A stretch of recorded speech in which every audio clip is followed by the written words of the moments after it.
Oi pessoal, mais um dia aqui na Arte Tattoo Expo, aqui no Centro de Convenções do Recife, esse espaço novo que já está abrigando vários eventos, várias feiras, e essa feira especialmente dedicada à tatuagem, a profissionais que trabalham nesse segmento. Tem também aqui estande do BNB, que oferece uma linha de crédito para os empreendedores de tatuagem, e está muito bacana. Hoje está tendo vários eventos aqui circulando, por isso que vocês estão aí ouvindo esse barulho do skate e do concurso de Mister e Miss da Arte Tattoo Expo. E a gente vai falar hoje aqui sobre a questão do emagrecimento saudável, com uma nova ótica, uma nova visão. E para isso, com muito prazer, a gente recebe aqui o escritor e professor de Educação Física, o professor Flamarion Elias, que é conhecido como Professor Flama, né? Isso. Muito prazer, professor, recebê-los aqui nesse evento que está tão legal, onde a Rádio Hits e a Play Hits TV está transmitindo praticamente durante todo o evento. Tudo bom, professor? Tudo ótimo, Cris. Obrigado pelo espaço, pela oportunidade mais uma vez. E é muito importante e interessante falar sobre um assunto que está tão em pauta, né? Que é obesidade, emagrecimento. E a gente vai conversar um pouco sobre as questões emocionais que envolvem tudo isso. Pois é, a gente falando de questões emocionais, vamos direto ao livro Entre o Afeto e a Balança, o emagrecimento como você nunca viu. Essa edição do livro você está lançando neste domingo, né? Isso, dia 3. Isso, a gente está lançando amanhã, dia 3, no Garden Café, lá em Jardim, São Paulo. Estão todos convidados. Ai, que bacana, muito bom. Inclusive você está convidado, todo mundo. E nesse livro eu trouxe um pouco dos meus anos de experiência tratando pessoas obesas, não só como personal, mas também como terapeuta. E percebendo que existe uma gênese emocional aí, uma gênese de disfunção emocional no desenvolvimento da obesidade. Grande parte das pessoas se tornam obesas a partir de um trauma emocional ou a partir de uma situação emocional disfuncional que acontece na família, na infância, na adolescência, na fase adulta. Só para você ter ideia, já teve um aluno meu que engordou 40 quilos depois que perdeu o pai. Meu Deus, a gente é até assim, inimaginável uma pessoa engordar 40 quilos, né? Mas o trauma resultou nessa situação. Exato. É porque assim, a sociedade de um modo geral, a gente acredita muito no que é tangível. A gente acredita muito na balança, no que a gente consegue ver.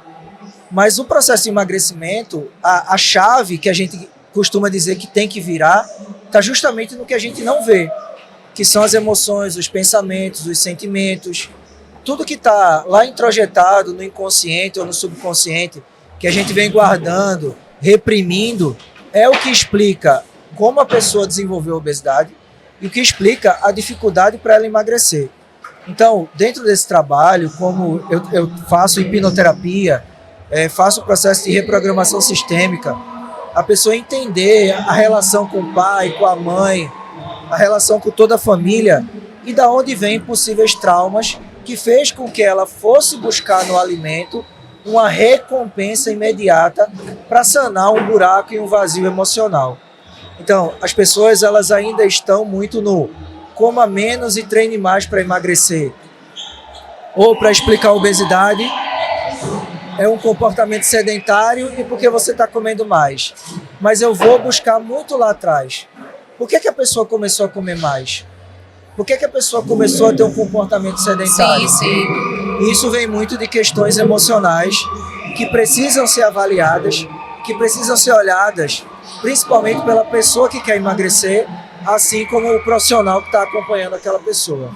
Agora, professor, pegando uma frase sua que você falou aí, comer menos, algumas pessoas, né? Vai comer menos, treinar mais. É verdade que se você deixar um vácuo sem se alimentar, comer menos, isso pode também engordar? Pode, porque veja que o alimento ele faz parte de uma necessidade básica nossa de sobrevivência. Então, toda vez que a gente passa um período sem se alimentar, a nossa fisiologia ela entende como um estresse. E toda vez que a nossa fisiologia entende um estresse, ela busca uma recompensa. Então veja, se você colocar um obeso em horas de jejum, depois o mecanismo de recompensa vai fazer com que ele coma uma pizza, um hambúrguer, Sim. um cachorro quente e não uma salada. Porque tudo que acontece é para sanar uma fome fisiológica, que ele precisa do alimento, e uma fome também emocional, pelo processo de estresse que ele passou por passar 16 horas, 18 horas sem se alimentar. Então os estudos eles mostram que você fazer jejum intermitente, ele pode até fazer você emagrecer nas 4 primeiras semanas, mas depois ele faz você engordar por todo esse processo fisiológico de recompensa e pelo processo emocional também. E muitas pessoas fazem essa opção do jejum intermitente sem consultar um profissional da área, né? Isso. A grande questão... É totalmente errado. Exato. A grande questão hoje, Cris, é que existe toda uma cultura do senso comum. Então, o que serve para você vai servir para outra pessoa, vai servir para outra pessoa. E a gente precisa entender que hoje a ciência da obesidade e a ciência do emagrecimento, ela está muito forte, ela é muito robusta. Se você colocar aí em periódicos como o PubMed, você vai encontrar vários artigos. Então, é preciso a gente combater todo esse processo do senso comum. O que serviu para você como estratégia não vai servir para mim. E, além disso, eu preciso entender o seguinte, você consegue emocionalmente também suportar períodos de jejum? Sim, porque isso também tem um viés emocional, porque às vezes tem pessoas que conseguem suportar, porque são condicionadas a suportar períodos de pressão e de estresse. Obviamente que depois isso tem uma conta que vai ser paga lá na frente, mas ali naquele momento é uma pessoa que foi condicionada a suportar períodos de estresse. Então toda essa análise emocional a gente precisa fazer também. E para isso que dentro desse livro eu dou orientações para os profissionais e para as pessoas que estão nessa jornada do emagrecimento para entender a relação com a comida e a relação emocional também com o exercício físico, para que a pessoa consiga entender como melhorar a aderência a programas de treinamento. O livro Entre o Afeto e a Balança, o emagrecimento como você nunca viu. Como é o emagrecimento como você nunca viu? Exatamente, porque a gente está nessa superficialidade de olhar que o treino e a dieta vai fazer a pessoa emagrecer. E, na realidade, o emagrecimento está no que a pessoa não vê. Sim. Nas emoções que ela não consegue entender, nos pensamentos circulares e viciosos de que eu sou um fracasso, de que eu não consigo, de que meu pai falou que eu não vou suportar uma pressão, ou na pressão excessiva que os pais colocam para que alguém dê resultado e a pessoa não consegue dar resultado. Então, tudo que faz a pessoa comer mais e treinar menos está no que a pessoa não está conseguindo enxergar, que são justamente as emoções que estão reprimidas, emoções que estão recalcadas, emoções que estão presas, e que a pessoa só quer olhar para a balança, dizendo assim, eu comi tal coisa, e eu comi tal comida e engordei. Mas por que você comeu? E é justamente onde a pessoa não consegue enxergar que está a explicação para o processo de emagrecimento. Aquele hábito também de quem está nesse processo de emagrecimento e pesar todo dia na balança, vai lá, todo dia na balança, isso também dá uma atrapalhada aí nesses sentimentos para emagrecer, na sua dieta, isso é prejudicial? Vê só, Cris, é importante essa sua pergunta, porque imagina alguém que vem de uma infância ou de uma adolescência recebendo pressão dos pais. Você precisa bater tal meta, precisa passar no vestibular, precisa ser o melhor da turma, precisa ser o cara que é destaque. Então, essa pressão, a mente dele já entende que ele vai sofrer pelo resto da vida. Então, toda vez que ele sobe na balança e ele não vê o resultado, ele entende que ele não está conseguindo bater uma meta que ele foi condicionado a sempre bater ao longo da vida. Então, subir na balança muitas vezes é um processo doloroso a partir do momento que a gente entende que é alguém que sofreu pressão ao longo de toda a vida para bater meta dos pais, da família, da faculdade, para ser o melhor. E quando ele sobe na balança que ele não entrega um resultado, ele sofre uma frustração e aí ele vai recompensar buscando comida. Agora, é essencial nesse processo da dieta, do emagrecimento, ter aliada a atividade física. Sim.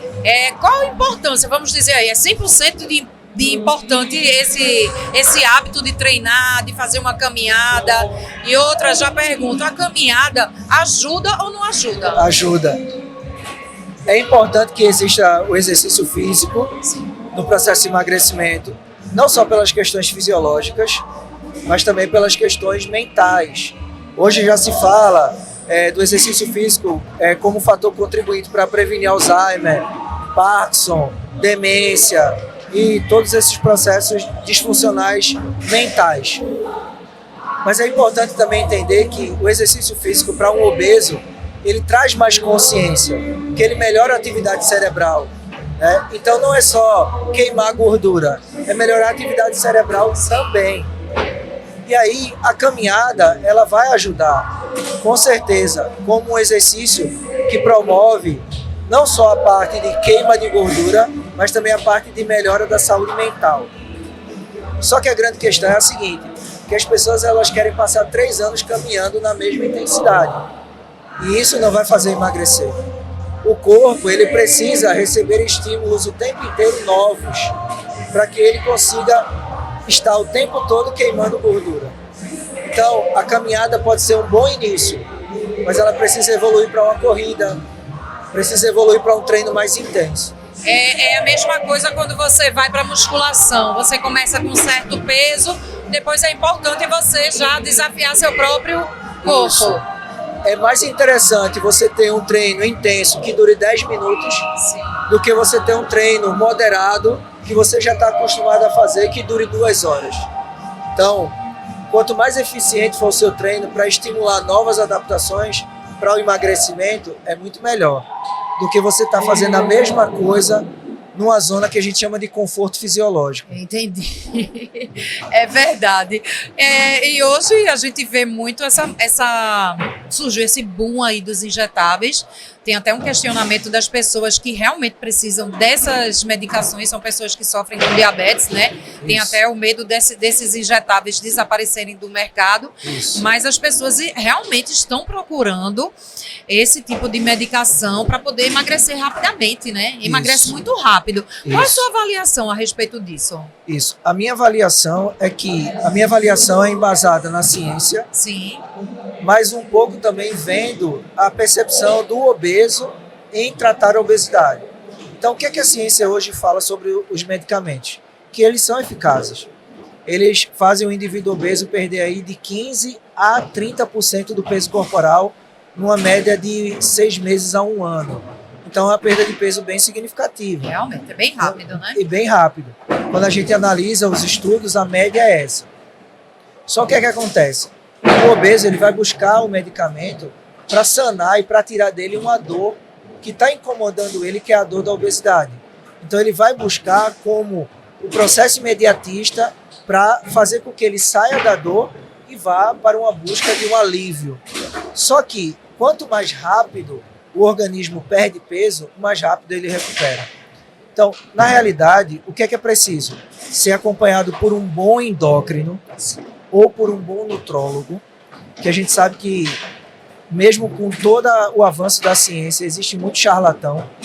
Né? Segundo ponto, é você entender que isso não vai ser o que vai fazer você emagrecer, até porque os estudos, Cris, eles mostram o seguinte: medicamento associado com mudança de estilo de vida, que tem 3 pilares: terapia, ou mudança comportamental, exercício e dieta. Então não adianta só o medicamento, mas o medicamento ele pode ajudar sim. E aí tem um outro ponto. Às vezes, a pessoa que está no tratamento da obesidade não responde bem à dieta, não responde bem ao exercício físico, não responde bem à associação de dieta com exercício, e aí o medicamento ele pode entrar como um auxiliar para dar um start ali, uma mudança rápida no metabolismo, e depois ele manter isso com exercício e dieta. Então, no resumo, o medicamento ele é efetivo? mas da forma que muitas pessoas usam. Ah, eu vou para a festinha do meu sobrinho comer todos os doces que eu posso porque o Ozempic vai me salvar. Não vai. O medicamento é efetivo, mas tem que ter mudança de estilo de vida para que isso seja potencializado. E a pessoa ser acompanhada por um bom endócrino e por um bom nutrôlogo. Agora, o professor falou aí também na pessoa obesa, mas eu tenho visto pessoas que não são obesas e estão aderindo a esse tipo de medicação. A gente vê até o exemplo daquelas cantoras, né, Maiara e Maraísa. Isso. Parece que uma delas chegou a tomar e tá muito, visivelmente que ela tá bem magra, né? E assim, elas não eram obesas. Aí muitas pessoas se espelham nessa situação e não são obesas e estão aderindo a essa medicação. Isso. Aí vem o outro lado, que é o lado um pouco mais obscuro da situação, que é a indústria da obesidade e do emagrecimento. Que é você colocar um medicamento que é para uma pessoa doente, para uma pessoa que não está doente. Simplesmente com o objetivo de você fazer o medicamento circular, vender e ter um lucro para essa indústria farmacêutica. E aí você vê que essas pessoas que usam esse medicamento, que são influenciadoras, elas promovem o efeito manada, que é justamente promover a busca desse medicamento para sanar e para reduzir 2% de gordura.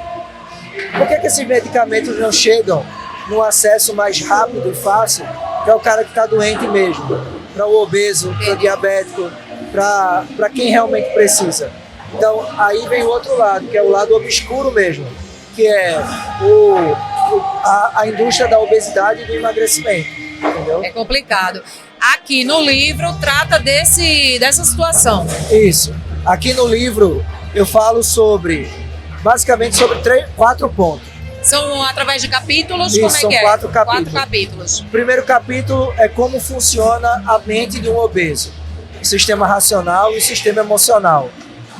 No segundo capítulo eu falo sobre as relações, relação do obeso com o pai, com mãe, com familiares, o peso da culpa, do desmerecimento, da falta de perdão, de auto-perdão, das mágoas, das raivas, e como isso leva a pessoa a desenvolver obesidade.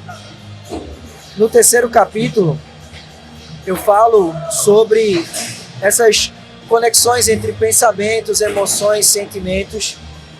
E no quarto capítulo eu falo sobre como a hipnoterapia, como a hipnose pode ser um auxiliar no tratamento da obesidade. Ah, interessante, bem então, bacana. é todo um aparato emocional para explicar o tratamento da obesidade fora desse viés comum, desse viés de faça exercício, faça dieta.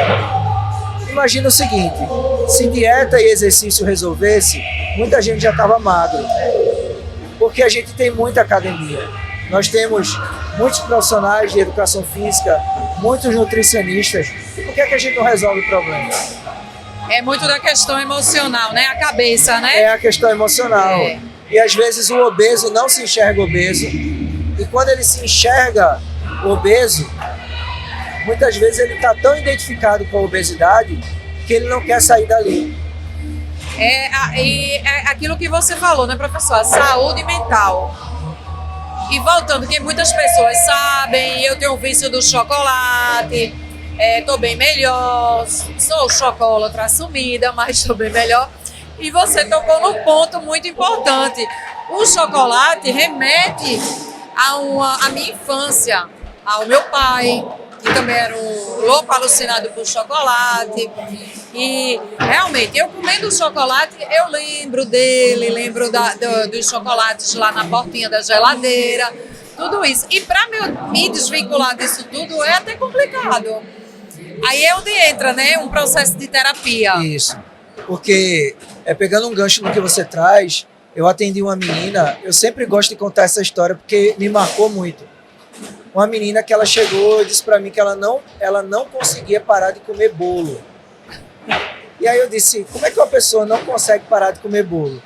E aí ela foi me explicar que é o seguinte, o bolo era porque a mãe dela, todo dia, de tarde, sentava com ela para tomar café, comendo bolo. Então, o bolo não era aquele amontoado ali de açúcar, gordura. Era um laço afetivo entre ela e a mãe. Então, se ela negasse o pedaço de bolo da mãe, ela se sentia culpada, porque ela estava como se estivesse negando o afeto da mãe também. Então, a comida, ela é emoção, e a comida, ela é um laço afetivo. Então, por isso que é difícil você parar de comer chocolate. Por quê? Porque existe uma representação extremamente positiva entre o chocolate e o seu pai. Se você tivesse uma representação negativa do seu pai, provavelmente você não comeria o chocolate. Interessante isso, né? Se o seu pai representasse algo ruim para você, que você ainda não tivesse tratado isso em terapia, você não comeria o chocolate. Por exemplo, se na sua infância sua mãe forçasse você a comer alguma comida, na fase adulta você não comeria aquela comida, porque aquela comida remeteria a algo ruim relacional entre você e a sua mãe. Então, a comida ela é base para processos de relação que, se não forem analisados em terapia, você ou vai comer chocolate demais, ou você vai comer brócolis de menos, ou você vai comer batata frita demais, ou você vai comer couve-flor de menos, ou banana demais, entendeu? Então, tudo isso está dentro de um processo onde a comida é um elo de ligação entre relações, e não simplesmente um amontoado de carboidrato, proteína e gordura. Agora, a gente pode conseguir emagrecer comendo tudo e Sim. pouco. Eu até pergunto porque eu vejo muito, eu dou um exemplo. Ney Matogrosso é um cara com 81 anos. Ele deu uma entrevista, ele disse que a vida inteira ele comeu de tudo, só que ele come tudo pouco. Exato. E todos os dias ele faz atividade física. Sendo em uma turnê, ele se exercita. Também não é aquela coisa de... Não estou podendo entrar numa academia, 30 minutos, 1 hora, mas ele faz a atividade dele física. E ele come tudo. E com 81 anos ele tem aquela elasticidade, aquele corpo.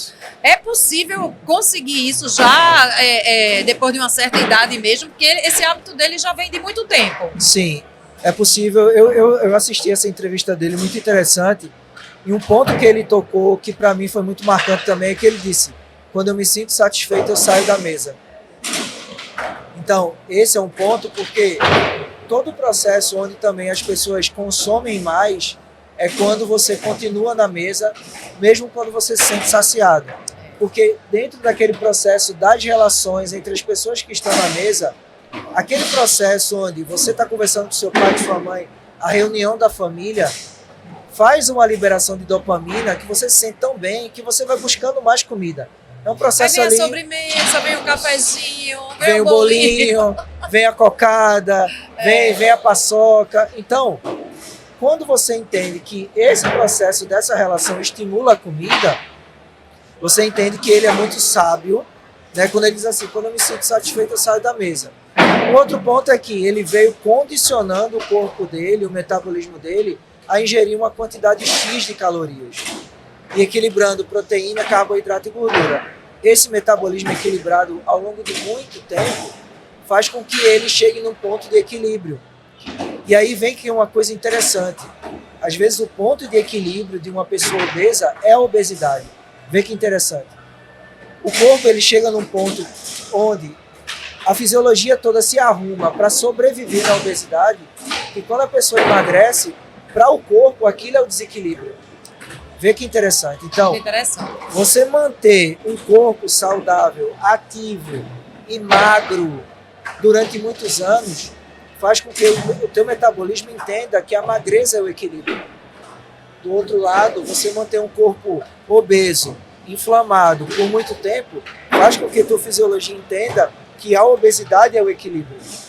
Então, por isso que emagrecer não é o ponto principal.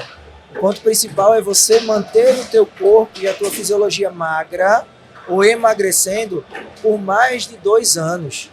Então imagina uma pessoa que teve, vou pegar até esse número aqui, 103 quilos. Imagina uma pessoa que teve 103 quilos e ela foi para 90, mas depois de 6 meses ela voltou para 100, ela não conseguiu manter um equilíbrio. Agora uma pessoa que tem 103 e manteve uma perda de 90 por mais de 2 anos, ela chegou no equilíbrio. e muito dificilmente ela vai voltar para os 103 quilos, porque ela conseguiu se manter em equilíbrio metabólico por muito mais tempo. Muito bom, muito bom. Professor Flama, queria que falasse mais um pouquinho do livro. Vai ser o lançamento neste domingo, Isso. dia 3, né? Fala um pouquinho aí desse evento que está sendo esperado por profissionais da área e Isso. também alunos, né? Isso. E é aberto à população em geral? Isso. Esse livro, né, eu fiz pensando numa linguagem que fosse importante para que os profissionais e os clientes, as pessoas obesas, as pessoas com obesidade, também entendessem por que não estão conseguindo emagrecer. Então, o evento ele é aberto ao público, para profissionais de educação física, nutrição, medicina, para pessoas que estão tentando emagrecer, que querem entender por que não estão conseguindo emagrecer. E é justamente o que elas vão encontrar aqui no livro. E é um livro também muito prático.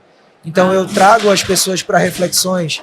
Tem tabelas, perguntas, organogramas, fluxogramas aqui para a pessoa preencher, estudar realmente e fazer reflexões. Então é um livro que pode ler e ser relido. Ler, reler, quantas vezes a pessoa quiser. E fazer os exercícios, porque a gente sabe que a gente lê um livro hoje com um determinado nível de consciência. A gente lê um livro daqui a 10 anos, tem outra consciência. Isso. Então, daqui a um ano, se a pessoa lê hoje, daqui a um ano, a pessoa lê de novo, ela vai estar com outro nível de consciência. Então, eu convido a pessoa a entender quais são as culpas, medos, traumas, por que a pessoa não está se relacionando bem com o pai, com a mãe, com os familiares, e isso que pode ter causado obesidade. Então, é um livro muito prático, que convida a pessoa a uma reflexão, convida a pessoa a fazer exercícios de respiração para relaxar, né, para diminuir a ansiedade, para, com a diminuição da ansiedade, não comer tanto. Que a ansiedade já gera para algumas pessoas uma certa vontade de comer mais. Tem gente que tem vontade de comer de menos, né? Isso. Mas, no meu caso, a ansiedade me lembra chocolate doce. Exato. Porque, veja que interessante, a ansiedade, ela é um ponto de insegurança do que está por vir. Sim. Então, você não sabe o que vai acontecer, então você fica ansioso ou ansiosa. E aí, quando a gente fica ansioso ou fica ansiosa, o que é que a gente pensa?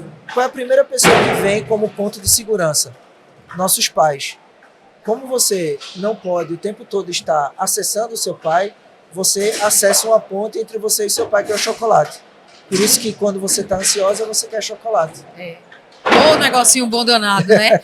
Então, professor Flamarion Elias, Isso. neste dia 3, domingo, 3 de novembro, Isso. entre o afeto e a balança, o emagrecimento como você nunca viu. Sucesso aí com mais uma publicação. E a gente vai marcar um consultório cast para falar mais sobre emagrecimento, mais sobre a cabeça, mais sobre a saúde mental. Perfeito. Eu que agradeço o espaço. Mais uma vez, reforço o convite para você ir lá, Tá junto com seu certo. esposo, com o pessoal aqui. Paulinho vai. E aí também queria te presentear com um livro, tá? Ô, coisa boa. E aí, muito bom, muito obrigada. Quando finalizar, eu faço uma Vamos, dedicatória. dedicatória. Tá bom? E muito obrigado pelo espaço. Muito massa, muito obrigada. Tá E a bem. gente continua aqui no meio desse barulhão aí, o pessoal do skate. Tem mais atrações aqui na Arte Tattoo Expo. A gente agradece a nossa patrocinadora, internet líder.